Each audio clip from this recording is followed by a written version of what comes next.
यह डिक्टेशन 90 शब्द प्रति मिनट की गति से अमर उजाला के संपादकीय पेज से लिया गया है। यह डिक्टेशन यदि आपको अच्छा लगे तो लाइक और सब्सक्राइब अवश्य करें। रेडी। क्रोध भ्रम से उपजा एक रूप होता है। यह हिंसा की संस्कृति को बढ़ावा देता है। इसलिए हमें यह समझना ज़रूरी है कि आखिर क्रोध है क्या, क्रोध में क्या गलत है और इससे कैसे मुक्ति मिल सकती है।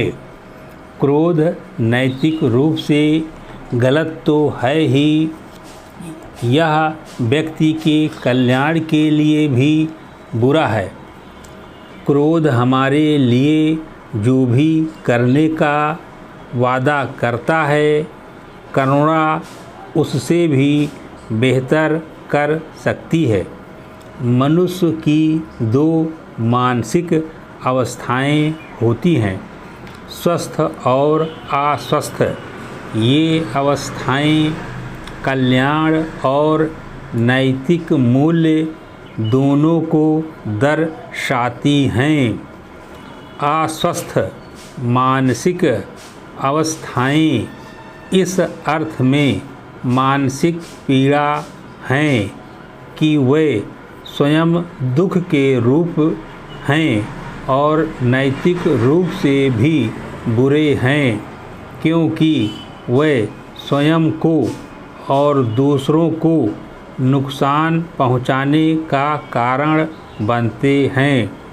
प्रतिशोध और इसे भड़काने वाले क्रोध को दुख के चक्र को बढ़ावा देने के रूप में देखा जाता है। क्रोध एक प्रकार की मानसिक आक्रामकता है जो किसी मौजूदा अपराध के कारण उत्पन्न होती है। यह शत्रुता का एक रूप है। शत्रुता क्या है? यह संवेदनशील प्राणियों के प्रति, स्वयं की पीड़ा के प्रति या दर्दनाक परिस्थितियों के प्रति आक्रामकता है। इसका कार्य अप्रिय स्थितियों और बुरे कार्यों के लिए आधार प्रदान करना है। एक मानसिक पीड़ा के रूप में क्रोध स्वभाव से दर्दनाक होता है। क्रोध का संबंध अज्ञानता से है। न केवल क्रोध हमेशा अज्ञानता के साथ होता है, बल्कि अज्ञानता भी क्रोध के उत्पन्न होने के लिए एक आवश्यक शर्त है, क्योंकि क्रोध की स्थिति एक विशिष्ट पीड़ित मानसिक स्थिति होती है। इस प्रकार क्रोध एक प्रकार के भ्रम से प्रेरित होता है जो दूसरों में बुरे गुणों को बढ़ा चढ़ा कर पेश करता है। जब हम सोचते हैं कि कोई चीज़ हमारे कल्याण के लिए अच्छी है तो हम मानते हैं कि यह आंतरिक रूप से भी अच्छा है। वहीं क्रोध हमारे कल्याण में किसी तरह का योगदान नहीं देता। क्रोध आंतरिक रूप से अच्छा नहीं है। यह इस बात से माना जा सकता है कि क्रोध स्वभाव से दर्दनाक है और साधन रूप में भी अच्छा नहीं है। यह इस दावे से माना जा सकता है कि यह दुख और हानिकारक कार्यों के लिए एक स्थिति है।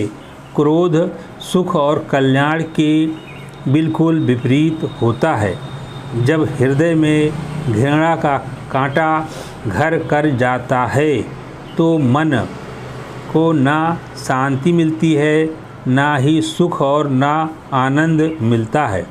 नींद और धैर्य भी चला जाता है।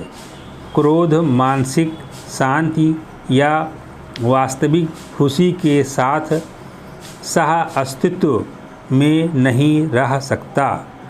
क्रोध से विचलित होने पर भोजन का रस भी गायब हो जाता है। मन रुचिहीनता का शिकार हो जाता है। इस प्रकार क्रोध न केवल स्वभाव से दर्दनाक है, बल्कि यह हमारी खुशियाँ भी खा जाता है। क्रोध केवल स्थिति को और अधिक दर्दनाक बनाता है, जिससे संकट बढ़ता जाता है। समाप्त। शेयर भी बोला करें, हैं? कि सब्सक्राइब करें, शेयर करें। अच्छा हाँ अच्छा।